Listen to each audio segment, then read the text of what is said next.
రమగారు, ఇది నా ప్రశ్న. ఏంటంటే పెళ్ళికి ముందు ప్రేమ అనేది కనపడుతుంది. ఈ మధ్యన నా సినిమాలో కూడా చూసాను, పెళ్లి తర్వాత ప్రేమ అనేది కనిపించదు, బాధ్యతే ప్రేమ అని చెప్పని విన్నది. ఆ మాట నన్ను నిజంగా చాలా చాలా ఆలోచింపచేసింది. ఏంటంటే పెళ్ళయింది, ఒక అమ్మాయికి కొత్తగా అప్పుడే పెళ్ళయింది అనుకుందాం. ఆ హస్బెండ్ నుంచి జనరల్గా ఒక కామన్ అమ్మాయి ఏం ఎక్స్పెక్ట్ చేస్తుంది? సాయంత్రం వచ్చినప్పుడు తనతో చక్కగా ప్రేమగా మాట్లాడాలనో, ప్రశాంతంగా దగ్గర తీసుకోవాలనో, కాసిన పువ్వులు తీసుకురావాలనో, ఇద్దరు కలిసి గుడికి వెళ్ళాలనో, ఇద్దరే కలిసి ఏకాంతంగా ఉండాలనో, ఇవి ఎక్స్పెక్ట్ చేస్తుంది. కానీ రాను ఏదో సినిమాలో లేదా మన ప్రోగ్రాంలో కొత్తగా పెళ్ళైన ఆ బులబాటం, ఆ మోజు 1 year ఉంటుంది, ఆ తర్వాత అంతా ఇలాగే ఉంటుంది అన్నట్టుగా ఇక ఆ తర్వాత అంతా బాధ్యతలే కనపడుతూ ఉంటాయి.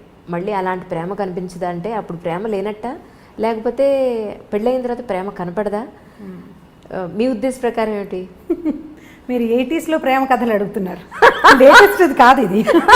మా వాళ్ళదంటే నువ్వు ఇంకా అక్కడే ఉండిపోయావు. నిజం. ఇంకా పువ్వులు తెస్తాడు పెట్టుకునేందుకు, ఏ పిల్ల జడేసుకుంటుందో చెప్పండి? ఒకటి, ఆ జడేసుకోదు, ఉద్యోగం చేస్తుంది. ఒకటి గుడిలోకి వెళ్దాము అనగానే వాడి పిచ్చివాడిలా తోస్తాడు అమ్మాయికి. మీరేం అనుకోకండి, ఇలా ఇప్పుడు జరిగే సంగతి అదే. గుడికి గోపురానికి ఉండదు, వీళ్ళు మాల్స్కి వెళ్తారు, సినిమాలకు వెళ్తారు, కలిసి సినిమాలకు వెళ్ళే పిల్లలు జంటలు, ఇద్దరు కలిసి ఒకటే సినిమా ఏదో ఫేవరెట్ సినిమా పెట్టుకుని చూసే జంటలు కోకొల్లలుగా కనపడుతున్నారు. ఒకళ్ళు క్యాబ్ బుక్ చేస్తారు, ఇంకొకళ్ళు సినిమా టికెట్లు బుక్ చేస్తారు. మీకు ప్రేమలు లేవు అని అనుకోవటానికి వీల్లేదు. పైగా ప్రేమ అంటే ఏమిటి? ఇలా మారిపోయిందా? మారలేదా మరి? అంటే ప్రేమ ఆ రూపంలో లేదు, వేరే రూపంలో ఉంది. అంటే మీరు అనుకునే రూపం, మీరు సినిమాటిక్ 80s సినిమా కథే చెప్తున్నారు మీరు. మీ క్వశ్చనే 80 క్వశ్చన్. ఎవరు చేస్తున్నారు? సరే, ఇప్పుడు ప్రేమలు ఎలా ఉన్నాయి? ఇప్పుడు ప్రేమలు అంటే, ఇప్పుడు మీరు ఒక కుర్రాడు అర్లీగా ఇంటికి రావటం అనేది ఈ రోజుల్లో సాధ్యపడే సంగతి కాదు. వాడి గవర్నమెంట్ జాబ్ ఉండి, గవర్నమెంట్ ఉద్యోగము, పబ్లిక్ సెక్టర్ అంటే ఇప్పుడు అక్కడి నుంచి రావాలి కదా. ఇప్పుడు రకరకాల సాఫ్ట్వేర్ ఉద్యోగాలు, రకరకాల హోటల్స్లోవి, లేకపోతే హోటల్ మేనేజ్మెంట్వి, ఈ ఉద్యోగాలు వాళ్ళందరి టైమింగ్స్ రాత్రి 9 తర్వాతే కదా. సాయంకాలం 5:30, 6 గంటలకి ఇంటికి వస్తాడు అనుకుందాం ఒక అబ్బాయి. అమ్మాయి ఏం పని పడలేదు, ఇంట్లో కూర్చున్న అమ్మాయిలు ఉన్నారా ఇప్పుడు? ఏదో ఒక చిన్నదో పొన్నదో ఉద్యోగం చేయాలనుకుంటుంది. అది చచ్చినో దేవుడా అన్నట్టు వస్తుంది. అప్పుడు వీడు చేతులేసి దగ్గర తీసుకుంటానంటే చచ్చి వచ్చాను ఏమిటి నువ్వు చేతులు వేస్తావు అనరు? అవును అంటారా? అనరా? డెఫినెట్, ఖచ్చితంగా అంటారు. అవును కదా. ఇప్పుడు ఈ 80 ప్రేమ కహాని ఇప్పుడైతే నడవదు. అవును. ఇప్పుడు మనకు నడిచేది ఏమిటంటే వీళ్ళిద్దరూ కొట్టుకు చావకుండా ఉండటమే ప్రేమ, అంతే. ఈ కొట్టు చావకుండా ఉండాలంటే నీ ఉద్యోగం టైమింగ్స్ వేరు, నా ఉద్యోగం టైమింగ్స్ వేరు. మీ ఆఫీస్లో హాయిగా ఉంటుంది, మా ఆఫీస్లో కాల్చుకు తింటున్నారు, ఇలాంటి పాయింట్లు. లేదా నీకు ఉద్యోగం, నీకు ఒక 15,000 జీతం పెరిగింది, నాకు 10,000 పెరిగింది, అలాంటి విషయాల మీద పోట్లాడుకోకుండా ఉండి వీళ్ళు పేరెంట్స్ని ఎంతసేపు మధ్యలోకి తీసుకొచ్చి మీరు పెళ్లి చేశారు ఇది. ఇప్పుడు లవ్ మ్యారేజ్ అయితే వేరే కదా అనుకోండి, ఇప్పుడు అరేంజ్డ్ మ్యారేజ్ అయితే అమ్మ నాన్న చేరుతుంటారు కదా మధ్యలో, వాళ్ళని ఎంతసేపు ఏమంటారు పంచాయతీలకు పిలవకుండా ఉంటే దాన్నే ప్రేమ అనుకోవాలి ప్రస్తుతం. ఏ పంచాయతీ లేదంటే వాళ్ళు ప్రేమగా ఉన్నట్టు. మీకు ప్రేమ అంటే ఇబ్బంది పెట్టకుండా ఉండటము ప్రేమ, అంతేగాని సినిమా చూపించటమో, బయటికి తీసుకెళ్ళటమో, ఏదైనా తినిపించటమో దాన్ని పూర్తి స్థాయి ప్రేమగా అనుకోవటం మనకి వీల్లేదు. ఇప్పుడు ఇబ్బంది పెట్టకూడదు, సతాయించకూడదు, ఎంతో కొంత హెల్ప్ఫుల్గా ఉండటం, దాన్నే ఈ రోజుల నాటికి ప్రేమని అనుకోవాలనిపిస్తుంది నాకు. ఇప్పుడు అమ్మాయి ఏదో ప్రెగ్నెన్సీ, ఆఫీస్కి వెళ్తుంది, ఎట్లా కష్టపడి వెళ్తుంది, దానికి కొంచెం హెల్ప్ చేయటం, కొంచెం పని చేయటం. ఆ అమ్మాయి వచ్చేసరికి పనులు పేర్చి ఉంచకుండా కొంత పని అయినా చేసి కూర్చోబెట్టి వీడే సరుకులు కొనుక్కొచ్చి అవన్నీ చేయక్కర్లేదు, కొంత హెల్ప్ చేస్తే చాలు. మనం ఎలా తెలుసుకుంటున్నామంటే అడ్వర్టైజ్మెంట్స్లో కూడా అవే కనిపిస్తాయి. అమ్మాయి కాళ్ళు చాపుకొని కూర్చుంటే మొగుడు ఇల్లు వాకిలి తుడుస్తూ కనిపిస్తాడు. అది చూసి వీళ్ళు నువ్వు అలా తుడవట్లేదు అంటే ఎవరు తుడుస్తారు? ఎక్కడైనా జరుగుతుందా అట్లా? ఎక్కడా జరగదు. నువ్వు ఒళ్ళంచకుండా కాళ్ళు చాపు కూర్చుంటే నీకు నార్మల్ డెలివరీ ఎలా అవుతుంది? నువ్వు పిల్లడికి పాలిచ్చి ఎలా పెంచుకుంటావు? నువ్వు 4 పనులు చేసుకుంటేనే బాగుంటుంది. పనులు 4 చేసుకుంటే అన్ని రకాల పనులు చేసి నువ్వు చెయ్యలేని పనికి అతని సహాయం తీసుకోవాలి. చేయగలిగే పనులకి సహాయం తీసుకుని కాళ్ళు చాపు కూర్చోవాలంటే ఏం పద్ధతులు అవి? దాని ప్రేమ అని అనడానికి వీల్లేదు, ఓవరాక్షన్ అని. అంత ఓవరాక్షన్ చేయక్కర్లేదు. ఇబ్బంది పెట్టకుండా ఉండటమే ప్రేమ అని నేను భావిస్తాను. స్టవ్ మీద పాలు పెట్టాం, పాలు పొంగుతున్నాయని హాల్లో నుంచి చెప్పకూడదు. అప్పుడేదో పని చేసుకుంటుంటే మగవాడు వెళ్ళి స్టవ్ ఆపాడండి, అది ప్రేమ.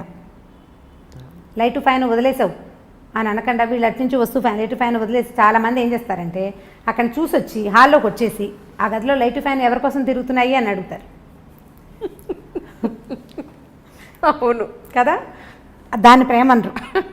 ఆపేసి ఫ్యాన్ వదిలేసి వస్తున్నావు కరెంట్ వేస్ట్ అని క్లాస్ తీయచ్చు, దీని ప్రేమ అనిపించుకుంటుంది. కొంచెం క్లాస్ తీసే ప్రేమ పర్వాలేదు, ప్రైవేట్ క్లాసులు తీసే ప్రేమలు కూడా కొన్ని ఉంటాయి. నువ్వు అన్నీ ఇలాగే చేస్తున్నావు ఈ మధ్య అని వాళ్ళు ఆ పని చేసేసి చెప్పడం. ఇప్పుడు ఇది కూడా చేయకుండా ఏమీ చేయకుండా ఉంటే మాత్రం దాని ప్రేమ అనడానికి వీల్లేదు. ఇంత మాత్రం ప్రేమని ఈ రోజుల్లో ఎక్స్పెక్ట్ చేయొచ్చు. అంతేగాని సినిమాటిక్గా సాయంకాలం అయ్యేసరికల్లా వచ్చేసి మనకు పనులు చేసి పెట్టేసి మన బయటికి తీసుకెళ్ళేసి వాడు ఎంత చచ్చిపోతున్నారు, ఇవాళ రేపు ఉద్యోగాల్లో ఎంత స్ట్రగుల్ అవుతున్నారు. ఉద్యోగాల్లో పోటీ, ట్రాఫిక్లో హడావిడి, ఎంత బాధపడుతున్నారో. పైగా ఎంతసేపు నెల తిరిగేసరికి వచ్చేసే ఈఎంఐలు, ఈ లోన్లు, క్రెడిట్ కార్డులు, అవన్నీ మన వెసులుబాటు కోసం ప్రతి వస్తువు పదునైన కత్తే కదా. క్రెడిట్ కార్డు ఎంత సంతోషంగా ఉండేదో కొత్తల్లో. అది కట్టేటప్పుడు రక్తాశ్రువులు వస్తాయి, రక్తకన్నీరే, మనకి దుఃఖం వస్తుంది. బాబాయ్ ఇదంతా కట్టాల్సి వస్తుంది. వాడుకుని గీసేసేటప్పుడు గొప్ప సరదాగా ఉంటుంది. మా వాళ్ళని ఎత్తుపట్టు ఏమన్నా ఆల్రెడీ మీకు అనుభవం అన్నట్టుంది అదిగో కదా. ఇవన్నీ పదునైన కత్తులు ప్రతిదీను. ఈ కత్తుల్ని హ్యాండిల్ చేయటమే కష్టం. ఇప్పుడు మగవాడు ఒకడు ఉద్యోగం చేసి ఆడవాళ్ళు ఇంట్లో కూర్చుంటుంటే వీళ్ళకి ఏమనిపిస్తుంది, శని ఆదివారాలు సెలవులు రాగానే వీడు మన బాగా తిప్పేయాలి, అక్కడికి తీసుకెళ్ళాలి, ఇక్కడికి తీసుకెళ్ళాలంటే ఈ 5 రోజులు చచ్చి ఉండి పైగా ఈ వర్క్ అంతా శనివారం రాత్రి లోపల సోమవారం పొద్దుటికొద్ది రిపోర్ట్ అందించేసేయాల్సిన ఉద్యోగాలు ఉంటాయి. వాడు ఏం సరదా పడతాడు పాపం. వాళ్ళు ఎలా సరదా పడగలుగుతారు? ఫ్రీగా ఉండటానికి వాళ్ళకి పెద్దగా అవకాశం లేదు. అసలు మన ఉద్యోగ వ్యవస్థే పరమ దౌర్భాగ్యంగా ఉంది. ఇప్పుడు వర్కింగ్ అవర్స్ బాగుండట్లేదు కదా, వర్క్ కల్చర్లు బాగుండట్లా. వాడు స్ట్రెస్ ఫీల్ అవుతుంటాడు. వాళ్ళు ఏమనుకుంటారు, మగవాళ్ళు ఏమనుకుంటారు, వీళ్ళు మనని రిలాక్స్ చేయాలి, ఆడవాళ్ళ వల్ల రిలాక్సేషన్ రావాలంటే. ఇప్పుడు నేను సినిమాటిక్ మంత్రదండం, ఇది కూడా 80s 70sలో హీరోయిన్లు ఎన్ని కష్టాలైన పడి ఇంటికి వచ్చేసరికల్లా చక్కగా శుభ్రమైన ఇల్లు, తెల్లటి పక్కలు, మల్లె పువ్వులు లాంటి మంచాలు, ఇలాంటివి చాలా చదివేవాళ్ళం చిన్నప్పుడు. అలా మంత్రదండం లాగా చేయటము ఆడవాళ్ళ వల్ల కాదు. సో 70s 80s ప్రేమ కథలు, అప్పట్లో ఉండే ప్రేమలు మనం తెలుసుకునేవి. మన ఇళ్లలో మనం చూసే మహాంజలి, మీరు ఆలోచించి చూడండి. 80sలో మన అమ్మ నాన్న, 80sలో మనం చిన్నపిల్లలం కదా, మన అమ్మ నాన్న, మన అక్క బావ, మన మామయ్య, మన అత్తయ్య, పోనీ బాబాయ్ పిన్ని, ఇలా సినిమాటిక్గా ఉన్నారా? ఆలోచించి చూడండి. లేరు. అప్పుడు బాధ్యతలు, పనులు విపరీతంగా, పనే పాట. ఇప్పుడు మనకి ఏమీ లేవు పనులు. మగవాళ్ళకి పనులు తక్కువే, ఆడవాళ్ళకి పనులు తక్కువే. మనకి విపరీతంగా ఉన్నది డ్రైవింగ్, పొల్యూషన్, స్ట్రెస్, ప్రతిదానికి అవే హెచ్చుగా ఉన్నాయి. మరి ఇప్పుడు అప్పట్లో బాధ్యతల వల్ల ప్రేమలు తక్కువగా ఉండేవి, సినిమాటిక్ ప్రేమలు లేవు. ఇప్పుడు స్ట్రెస్ వల్ల సినిమాటిక్ ప్రేమలు తక్కువగా ఉంటున్నాయి. మనం స్ట్రెస్సే ఎక్కువ తీసుకుంటున్నాం. ఇప్పుడు శని ఆదివారాలు ఉన్నాయనుకుందాం మన దగ్గర, పోనీ ఒక ఆదివారం ఉంది, దాన్ని సగం చేసుకోవడానికి ట్రై చేయండి. మనం ప్రేమని కొంచెం సినిమాటిక్గా సాధించగలుగుతాం. సగం చేసుకోవడం, పొద్దున పూట బయట తిరిగి, లేదా ఇప్పుడు బఫే బ్రేక్ఫాస్ట్లు అవి కనపడుతుంటాయి ఊళ్ళల్లో, సిటీలోనే, టౌన్స్లో కూడా ఉన్నాయిలేండి. విజయవాడ, గుడివాడ కూడా ఏం తీసుకోలేదు హైదరాబాద్ కంటే. అవి ఆదిలాబాద్లో లేదు కానీ మన నిజామాబాద్ అలాంటి ఊళ్ళల్లో కూడా ఉన్నాయి. పగలు మధ్యాహ్నం దాకా మీరు ఎంజాయ్ చేద్దాం, ఎక్కడికైనా వెళ్దాం, ఎవరింటికైనా వెళ్దాం, గుడికి గోపురానికి వెళ్దాం, సాధ్యమైనంత ప్రేమగా ప్రవర్తించడానికి ట్రై చేసి మధ్యాహ్నం నుంచి మగవాళ్ళని వాళ్ళ వర్క్ వాళ్ళని చేసుకొని ఇస్తే అటే కొట్లాడుకోకుండా మనం కొంత ప్రేమ కథని సాధించగలుగుతాం. ఎంతో కొంత.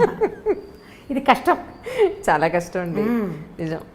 పని పూర్తి చేసేసుకోండి, తర్వాత నేను బజార్ వెళ్దాము అని పాతకాలపు హీరోయిన్లలాగా మనము చెప్పలేకపోతాం. రుసరుసలాడుతూ ధుమధుమలాడుతూ ఉంటాం. వారం నుంచి చూస్తాను, నువ్వు ఎప్పుడు పని పెట్టుకుంటావు, దిక్కుమాలిన ఆఫీసు. అయితే అదే దిక్కుమాలిన ఆఫీసు మనకు అన్నాన్ని, పువ్వుల్ని, వీటిని ఇస్తుందని మనం అనేటప్పుడు మనకు గుర్తురాదు. న్యాచురల్ కదా, నేను చెప్పలేదా, నోరు పదునుగా ఉంటుందని. నాలిక బహుపదునైనది, అది ఏమంటుందో దానికే తెలియదు ఒక్కొక్కసారి. ఏమంటున్నామో మనకు అర్థం కాదు కదా, ఉద్వేగం వచ్చేస్తుంటుంది లోపల నుంచి. ఆ వచ్చే ఇరిటేషన్ తోటి మనం ఏదో ఒకటి మాట్లాడతాం. అవన్నీ రేపొద్దున ఆయుధాలుగా మన మీదే సంధించబడతాయి. నువ్వే మానేమన్నా ఉద్యోగం అంటే, వెధ ఉద్యోగం మానేసేయి అంటాం అనుకోండి. ఉద్యోగం సీరియస్గా జాబ్ మానేస్తే అప్పటి నుంచి రోజు బెంగగానే ఉంటుంది, ఎప్పుడు మంచి ఉద్యోగం వస్తుందో అన్న టెన్షన్ కదా. సో ఇది అంత ప్రేమను సాధించలేము మనం. కొద్దిగా ఆలోచించి ఈ రోజులకు సరిపడా పువ్వులు అవి ఎక్స్పెక్ట్ చేయకూడదు. హిందీ సీరియల్స్ మీరు చూసారో లేదో, మేము ఆ మధ్య బాగా చూస్తుండేవాళ్ళం. మా పని మనిషికి చాలా ఇంట్రెస్ట్, అది రాగానే సీరియల్ పెట్టంటుండే, అది చాలా బాగుందని. వాడు ఇంటికి రాగానే కుర్రాడు గులాబీ పువ్వు పట్టుకొచ్చిస్తాడు. రోజు ఏం చేస్తారు, మా వారు అంటాడు చెవిలో పెట్టుకోమంటున్నాడు. ప్రతిరోజు ఒక గులాబీ మొగ్గ పట్టుకొచ్చి ఇస్తుంటాడు. అంటే బయట నుంచి వచ్చేటప్పుడు పువ్వులు పట్టుకొచ్చి ఇవ్వటం, ఆవిడని శాంతింప చేయాలంటే పువ్వులు పట్టుకొచ్చి ఇవ్వాలి. మా పని మనిషి అడిగేది, అమ్మ మనం ఒక మూర కొంటే సరిపోతుంది, ఈ బంచి 100 రూపాయలు ఉంటుంది కదా, మూర 10 రూపాయలకి వస్తుంది. అవును, తమిళ సినిమాల్లో కనిపిస్తాయి పువ్వులు పట్టుకొచ్చి ఇస్తూ ఉండటం. ఇవాళ రేపు మన సినిమాల్లో చాలా తగ్గిపోయినాయండి సినిమాటిక్ వేషాలు. సినిమా వాళ్ళు కూడా ఇవాళ రేపు వేయటం మనం ఎందుకు మానేశారు. మీరు ఆలోచించండి, నాకు అస్సలు గుర్తులేదు. నేను బాగా ఆలోచిస్తాను. నేను మా చిన్నక్కయ్య దగ్గర ఉండేదాన్ని. మా బావ ఎప్పుడైనా పువ్వులు తెచ్చిచ్చిన సంఘటనే నాకు జ్ఞాపకం రాదు. బాగా ఎంత ఆలోచించిన అవి చూసినప్పుడల్లా అనుకుంటాం, మా అక్కయ్యలు బావలు ఏమిటి ఇలా ఎప్పుడు చేయలేదు. ఇప్పుడు ఎలా చేస్తారు, ఇప్పుడు కూడా చేయరు కదా, అది చేయలేం. ఓకే, అవి కేవలం సినిమాటిక్ థింగ్సే. అప్పుడప్పుడు ఒక్కొక్కసారి జరుగుతాయి జీవితంలో. బట్ అదే ఇప్పుడు మన దగ్గర అయితే క్యాండిల్ లైట్ డిన్నర్కి తీసుకెళ్తాము, డిన్నర్లకు తీసుకెళ్ళి ఇంకెక్కడికో తీసుకెళ్తాము, ఇంకేదో చేయటం. ఆల్ సినిమాటిక్ యూనో, అంతే. నిజంగా అండి. అవి ఒకవేళ అవి చేసినా కూడా ఏమిటో విచిత్రంగా విడ్డూరంగా జరగకూడని సంఘటన ఏదో జరుగుతున్నట్టు అలా అనిపిస్తుంది.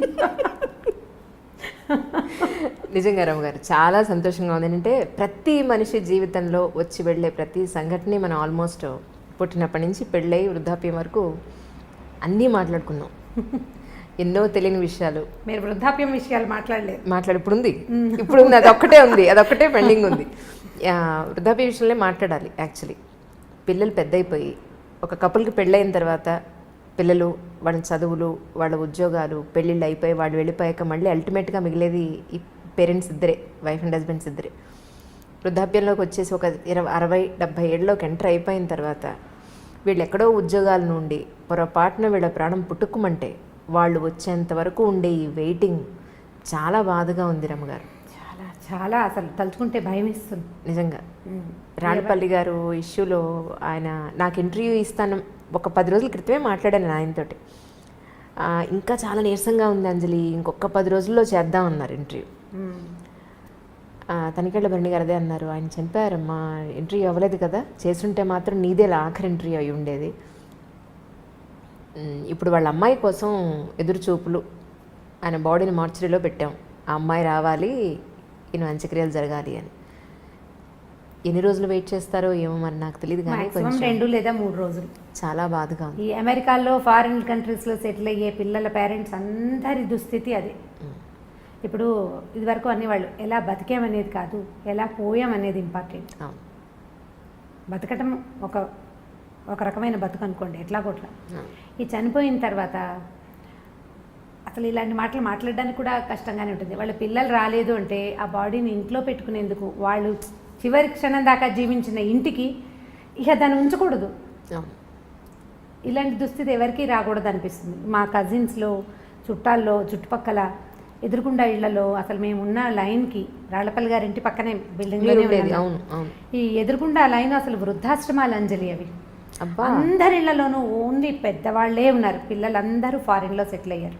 ఈ పెద్దవాళ్ళు ఓపికగా ఉన్నన్నాళ్ళు సంవత్సరం వెళ్ళొస్తూనే ఉంటారు. 6 నెలలు ఉండొస్తారు, 6 నెలలు ఇంటికి వచ్చి ఇక్కడ ఉంటుంటారు. ప్రతి సంవత్సరం లేదా సంవత్సరం 2 ఏళ్ళు ఉండిపోయి మధ్యలో ఎప్పుడో ఇక్కడికి వచ్చినప్పుడు వీళ్ళల్లో ఒకళ్ళు పోతే రెండో వాళ్ళ పరిస్థితి వర్ణనాతీతం. వీళ్ళు ఏం చేయాలో తెలీదు, ఇక్కడ ఎవ్వరు ఉండరు, ఏ ఆసరా ఉండదు. ఇలాంటప్పుడే కదా మోరల్ సపోర్టు, పిల్లల సపోర్టు కావాలి. ఒంటరిగా దిక్కులేని పక్షుల్లాగా అయిపోతారు. వాళ్ళు వచ్చేదాకా ఈ బాడీ, ఈ శరీరాన్ని ఇంట్లో ఉంచలేం కదా, ఉంచే అవకాశం లేదు. అసలు మార్చురీలు ఎందుకున్నాయిరా అనిపిస్తే ఇలాంటి దానికోసం ఉన్నట్టు అనిపిస్తుంది. వీళ్ళని అక్కడ ఉంచటం, ఈ 2వ రోజుకే సాయంకాలానికే అవసరం మారిపోతుంది కదా మన పరిస్థితి. ఈ మారిపోయే పరిస్థితిని అవాయిడ్ చేయడానికి అక్కడెక్కడో పెడితే కనీసం పోయినప్పుడు ఒక ఇద్దరు వాళ్ళ పక్కన కూర్చొని ఏడ్చే పరిస్థితి కూడా లేదు కదా, అది కూడా లేదు. వీళ్ళు ఇంట్లో ఉండిపోతారు. కానీ వీళ్ళు ఏడిస్తే వీళ్ళని ఓదార్చడానికి కూడా ఎవరు మనుషులు లేరు, పిల్లలు లేరు, ఎవరో వస్తారు చుట్టాల పక్కలు ఉన్నవాళ్ళు. మా ఎదురింట్లో చూశాను నేను ఇలాంటిదే. రాళ్లపల్లి గారు పాపం ఆయన అక్కడ దిగి కారెక్కి వెళ్తుండేవారు ఎక్కడికైనా. నాకేం ప్రత్యక్షంగా వారితో పరిచయం లేదు, కానీ పక్కనే కదా బిల్డింగ్, దిగి వస్తుంటే చూస్తుండేవాళ్ళు. ఇప్పుడు వాళ్ళ అమ్మాయి వచ్చేదాకా ఆగాల్సిందే. ఎవరైనా ఇదే పరిస్థితి. ఈ అమ్మ నాన్నలు పెద్దవాళ్ళు అయ్యాక ఫారిన్లో సెటిల్ అయ్యే పిల్లలు ఆలోచించాలి దీని గురించి అనిపిస్తుంది నిజంగా. ఇప్పుడు వాళ్ళు పిల్లలు ఒక చోట ఉంటారు, వాళ్ళ పిల్లలు కూడా రేపు ఒక చోట. అంటే దీనికి పెద్ద ఇంపార్టెన్స్ ఇవ్వని మనస్తత్వాలు ఉన్నాయి అనుకోండి, అదేం పెద్ద ఇదేం కాదు. కానీ మనము ఆ స్థితిలోకి వచ్చాక కానీ కొన్ని విషయాలు మనకు అర్థం కాదు. మనం ఆ పరిస్థితిలోకి వెళ్తే కానీ అర్థం కాదు మనకి. ఇప్పుడు అర్థమయ్యాక మనం చేతులు కాలేక ఆకులు పట్టుకున్నట్టుగా అప్పుడు ఇంకా చేయగలిగేది ఏమీ లేదు కదా. కొంచెం ఆ పేరెంట్స్ పెద్దవాళ్ళు అయితే పిల్లలు ఇండియాలో ఉండి అని లేదా వాళ్ళు ఎక్కడుంటారు అక్కడే ఉండటం లేదా వీళ్ళని తమ దగ్గరే ఉంచుకోవటం లాంటిది ఏదైనా చేస్తే బాగుంటుందేమో అనిపిస్తుంది. వీళ్ళు అక్కడ ఇమ్మడలేకపోతారు పాపం, వీళ్ళు అక్కడ ఉండలేకపోతారు. వీళ్ళ ఎన్వైర్న్మెంట్కి ఒక అలవాటు పడి ఉంటాం కదా ఇది, అందుకని వీళ్ళు ఇక్కడ ఉండటం వాళ్ళు బయట ఎక్కడో ఉండటం. ఇవి బయట కంట్రీస్లో సెటిల్ అవ్వటం పిల్లలంటే ముందంతా భలే సరదాగా ఉంటుంది. అంటే వీళ్ళు నడి వయసులో ఉండగానే పిల్లలు బయటికి వెళ్ళిపోతారు, రకరకాల వస్తువులు పంపిస్తారు, బోల్డ్ డబ్బు వస్తుంది. అంతకుముందు చిన్న డబల్ బెడ్రూమ్ ఇళ్లలో ఉండేవాళ్ళు పెద్దగా లావిష్గా పెద్ద పెద్ద ఇళ్ళు కొనుక్కుంటారు, ఓ వంట మనిషిని పెట్టుకుంటారు, చాలా ఇళ్లలో కనపడుతుంది సహాయానికి. అక్కడి నుంచి ఓ పని మనిషిని ఎవరినో పెడతారు, అక్కడికి ఇక్కడికి ట్రిప్పులు వెళ్ళొస్తారు, పిల్లలు ఫ్లైట్లు బుక్ చేసేస్తారు, వెళ్తూ ఉంటారు. ఓపిక సడలని అంతకాలము బాగుంటుంది, చాలా ఎంజాయ్ చేస్తారు జీవితాన్ని పిల్లలు. బయట అందరూ కాదు, 80% ఇళ్లలో జరుగుతుంది ఇట్లా. కొన్ని ఎక్సెంటిస్ ఏవో చిత్రమైన కేసులు జరుగుతాయి, అసలు పట్టించుకొని కొడుకులున్న వాళ్ళు కూడా కనిపిస్తుంటారు, కానీ లోక సహజంగా జరిగేది. వీళ్ళ ఓపిక తగ్గి ఈ ఇద్దరిలో ఒకళ్ళు దాటిపోయే స్థితి వచ్చినప్పుడు అప్పుడు వస్తుంది సమస్య. కరెక్ట్. ఇప్పుడు ఇంతకాలం ఎంజాయ్ చేసి పిల్లల్ని ఏమంటారు, మీరు మమ్మల్ని వదిలిపెట్టి వెళ్ళిపోయారు, దూరాన్ని ఉన్నారు అని అనలేకపోతారు. వాళ్ళ కోసం వీళ్ళు వెయిట్ చేయాల్సే వస్తుంది. ఇప్పుడు ఒక మంచి ఒక చెడు అవునండి పక్కపక్కనే ఉంటాయి కదా. ఈ పక్కపక్కనే ఉండటంలో ఈ పిల్లలు ఫారిన్ కంట్రీస్లో ఉండటం, భార్యాభర్త ఇక్కడ మిగిలిపోవటం ఒక లైన్గా జరిగిపోతూనే కనపడుతుంది. అసలు ఇదివరకు ఎక్కడో అక్కడక్కడ కనపడేది, ఇప్పుడు ప్రతి ఆల్టర్నేట్ ఇంట్లోనూ ఒక సమూహంలో సగానికి పైగా ఇలాంటివే ఉన్నాయి. మా అక్కయ్యల పిల్లలు కూడా మగ పిల్లలు ఫారిన్లో ఉన్నారు. మా పరిస్థితులు కూడా అదే, కొన్నాళ్ళు పోయాక మేము కూడా అదే లైన్లోకి వెళ్తామని అనిపిస్తుంటుంది. మా అక్కయ్యలు పెద్దవాళ్ళు కొంచెం చాదస్తంగా కాస్త ధోరణిగా బిహేవ్ చేస్తే ఓ 10 ఏళ్ళు పోయాక నేను కూడా ఇంతేనేమో అనిపిస్తుంది. 10 ఏళ్ళు అలాగే అవుతాం కదా. ఇప్పుడు మీరు పై వాళ్ళని చూసే అవకాశం లేకపోతే చాలా నేర్చుకోలేము అంజలి. మన ముందు తరాన్ని ఫ్రీక్వెంట్గా చూసే అవకాశం ఉంటే మనం జీవితాన్ని చాలా తెలుసుకోగలుగుతాం, చాలా నేర్చుకుంటాం, ఎక్కువ తెలుస్తుంది. ఇప్పుడు నాకు ఎక్కువ తెలియటానికి కారణం నా ముందున్న తరాలన్నీ నాకు క్లోజ్గా ఉండటమే. నాకు అదొక అదృష్టమే. ఇందులో ఒక చిన్న మైనస్ పాయింట్ ఏంటంటే వాళ్ళ వృద్ధాప్యాన్ని చూస్తూ 10 ఏళ్ల తర్వాత నేను కూడా ఇంతేనని నాకు రోజు గుర్తు వస్తూ ఉంటుంది అన్నమాట. నాకు తెలుస్తూ ఉంటుంది, ఓ 10 ఏళ్ల తర్వాత, ఒక 15 ఏళ్ళ తర్వాత నేను కూడా ఇలాగే అవుతాను, నేను ఇంతకే వెళ్తాను, ఇందులోకే వెళ్తాను. మామూలు జనాలకు ఆ అవకాశం ఉండదు, పెద్దగా తెలుసుకోరు, సరదాగా తిరిగేస్తూ ఉంటారు. ఎవరన్నా పెద్దవాళ్ళు కనిపిస్తే వాళ్ళు సీనియర్ సిటిజన్స్గా తోస్తారు. నాకు సీనియర్ సిటిజన్స్ అనిపించదు, మాకు అక్కయ్యలాగానే తోస్తారు, అదే అలవాటు కదా. వీళ్ళని చూసి చూసి వచ్చింది 10 ఏళ్ళు పోయాక. ఇప్పుడు మా అబ్బాయిలే నాకు చెప్తారమ్మా 10 ఏళ్ళు పోయాక నువ్వు విజయపెద్దంలాగా అయిపోతావు, ఇప్పుడే చంపేస్తున్నావు నువ్వు. ఇలా అవుతూ మన జీవితాలు కూడా ఇందులోకి వెళ్ళవలసిందే. మనం తెలుసుకోవాల్సింది ఏంటంటే ఇవాళ యంగ్ ఎనర్జెటిక్గా శుభ్రంగా బ్రహ్మాండంగా చాలా దృఢంతో ఉన్న మనము రేపొద్దున వెళ్ళే దారి మన ముందున్న దారే కానీ కొత్త దారి ఏది కాదు. అసలు సృష్టిలో కొత్తది లేదు, ఏది లేదు. ఇప్పుడు మనం ఒక విశృంఖలమైన ప్రపంచాన్ని చూస్తున్నాం. మనని చూసినప్పుడు మన పేరెంట్స్ కూడా ఇలాగే అనుకున్నారు, ఏమిటో మారిపోతున్నారు పిల్లలని. మన అమ్మా నాన్నలు అంటే ఇప్పుడు మా అమ్మా నాన్నలు చేయలేదు, కానీ సాధారణంగా మన ముందు తరంలో ఉన్న అమ్మా నాన్నలు పల్లెటూళ్ళు వదిలిపెట్టేసి టౌన్లకి వాటికి గవర్నమెంట్ ఉద్యోగాలకి వస్తున్నప్పుడు వాళ్ళ ముందు తరం కూడా అలాగే అనుకుంది. రోజులు మారాయి అన్నమాట ప్రతిసారి ప్రతి తరం తర్వాత పునరావృతం అవుతూనే ఉంటుంది, తిరుగుతూనే ఉంటుంది ఆ మాట. దాని నుంచి మనం తప్పించుకోలేకపోతాం. ఇప్పుడు మరీ పెరిగింది, రేపొద్దున ఇంకా పెరుగుతుంది. పాతదారిని పట్టడం మన వల్ల అవ్వదు, పాతదారిని వదలలేకపోవటం మాత్రం మన వల్ల అవుతుంది. మనం ఏం చేస్తామంటే మనకి బాగా నచ్చిన విషయాలు కొత్తవి తీసేసుకుని మనకు నచ్చనివి పాత రోజులు బాగున్నాయి అని చెప్తూ ఉంటాం. మనకి ఏది ఇష్టం లేదో ఇదివరకు మేము అలా చేసేవాళ్ళం కాదంటాం, కానీ మనం ఇదివరకు చేయనివి చాలా చాలా చాలా చాలా చాలా చాలా మన జీవితంలో గుర్తు చేసుకున్న లోపలికి వచ్చేసినాయి అంతే. తలంటి పోసుకోవటం దగ్గర నుంచి ఎక్కడున్నాయి అసలు కుంకుడుకాయలు ఎక్కడున్నాయి చెప్పండి. ప్రతిదీ మన తిండి, మన బట్టలు, మన అలవాట్లు, మన విధానాలు, మన ఇళ్ళు, మన వాకిళ్ళు, ప్రతి విషయం పండగ వచ్చినప్పుడు మనకి సీరియస్గా గుర్తొస్తుంది, ఈ పండగ నాడు మా ఇదేదో చెయ్యాలి అని. ఆ ఒకరోజు తర్వాత మర్చిపోతాం. కొంతమందికి పండగలు కూడా గుర్తురావు. పండగ ఇప్పుడు బాగా గుర్తు ఎలా వస్తుంటే టీవీలలో హోరెత్తిపోతూ ఉంటాయి కాబట్టి పండగలు గుర్తొస్తాయి. అవి బాగా ఉపయోగపడుతున్నాయి, ఆ విషయంలో మాత్రం బాగా ఉపయోగిస్తున్నాయి. ఇది మంచిగా చెడు అంటే మంచి చెడు కూడా అన్ని పదునైన కత్తులే కదా, ప్రతిదీ పదునైన కత్తే. ప్రతి దాన్ని మనం జాగ్రత్తగా వాడుకోవాల్సిందే అంతే.